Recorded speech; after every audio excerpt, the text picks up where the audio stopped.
আমাদের খাওয়া চট্টগ্রামের বেস্ট বিহারি হালিম এবং রাবড়ি জিলাপির রিভিউ আজকে আপনাদের সাথে শেয়ার করব। যারা যারা এখনো তাদের রাবড়ি দিয়ে জিলাপি ট্রাই করেননি, সাথে তাদের কিছু স্পেশাল বিহারি হালিম আছে সেগুলোও এখনো ট্রাই করেননি, তারা আপনারা অনেক বড় কিছুই কিন্তু মিস করে ফেলছেন। আজকে দুপুরবেলা আমার মেয়ে কি বলতেছে শুনেন। মামা ক্ষীরওয়ালা জিলাপি আর হালিম খেতে চাই এখন পড়তে বইসা রোজা রাইখা।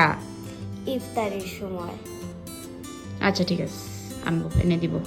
মানহা গতকাল রাতে সেহরিতে উঠে নাই এবং না উঠে সে দিনের বেলা বলতেছে সে রোজা, কিছুই খাবে না। তো আমিও আর জোর করি নাই এবং হঠাৎ করে দুপুরবেলা সে বলতেছে ক্ষীরওয়ালার হালিম খাবে, জিলিপি দিয়ে রাবড়ি খাবে। এবং ক্ষীরওয়ালাতে আমার বাসা থেকে হেঁটে যেতে 3 থেকে 5 মিনিট সময় লাগে। সো ভাই বোন দুজনকে নিয়েই আমি চলে গেলাম দুপুর 2টার দিকে। এবং দুপুর 2টার দিকে গিয়েই দেখতেছি যে ওনাদের হালিমগুলা সব রেডি, সাথে ওনাদের গরম গরম জিলিপি ভাজা হচ্ছে। একদিকে জিলাপি বানানো হচ্ছে, আরেকদিকে তেলে ভাজা হচ্ছে এবং আরেকদিকে জিলিপিগুলোকে শিরায় চুবিয়ে তুলে ফেলা হচ্ছে।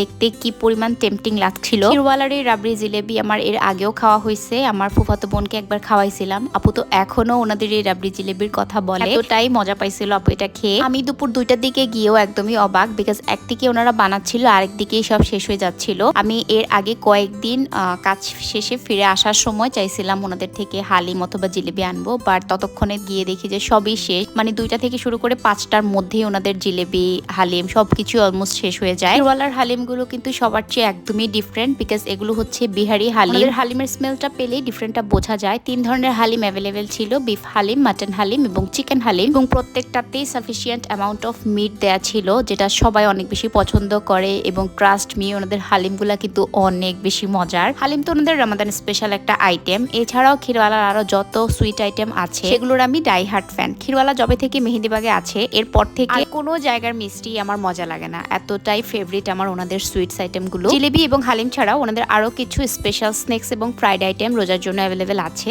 যদিও আজকে আমার সেগুলো নেওয়া হয়নি। আজকে আমি শুধুমাত্র জিলেবি, রাবড়ি এবং মাটন হালিম নিয়েছি। দেন এই তো কেনাকাটা শেষ, সবকিছু নিয়ে বাসায় চলে আসলাম এবং ইফতারে খেয়ে আপনাদের সাথে অবশ্যই রিভিউ শেয়ার করব। এবং ফার্স্টে আপনারা মানহার রিভিউটা শোনেন। মানহা এবার প্রথম জিলেবিটা পছন্দ করতেছে। লাস্ট ইয়ারও ও জিলেবি তেমন একটা খেত না, বাট এবার সে জিলেবিটা খুবই পছন্দ করতেছে। এবং দেখেন কি পরিমাণ রাবড়ি সে জিলেবিতে তুলে নিছে। এবং এই রাবড়িটা না এমনি এমনি খেতেও অনেক মজা। আমি এমনি এমনিও খেয়েছি অনেকটুকু, মানে আমার এত ভালো লাগে রাবড়িটা। একদম অল্প মিষ্টির মধ্যে থাকে, খুবই মজা। মানে এটা জিলিপি দিয়ে খেতেও মজা, আবার এমনিতে খেতেও মজা। আরেকটা জিনিস মেনশন করতেই হয়, ওনাদের জিলিপিটা না আমি সেই দুপুর 2টা বাজে আনছি, বা 2টা বাজে ওনারা বানাইছে, আমি আনতে আনতে 2:30 বাজছে। বাট আমি এটা ইফতারের পরে যে খেয়েছি, জিলিপিগুলা একদমই ক্রিস্পি ছিল। মানে যেরকম জিলিপি বানানোর কথা বা সবাই যেরকম ক্রিস্পি জিলিপিটা পছন্দ করে ঠিক ততটাই ক্রিস্পি ছিল, একটুও কিন্তু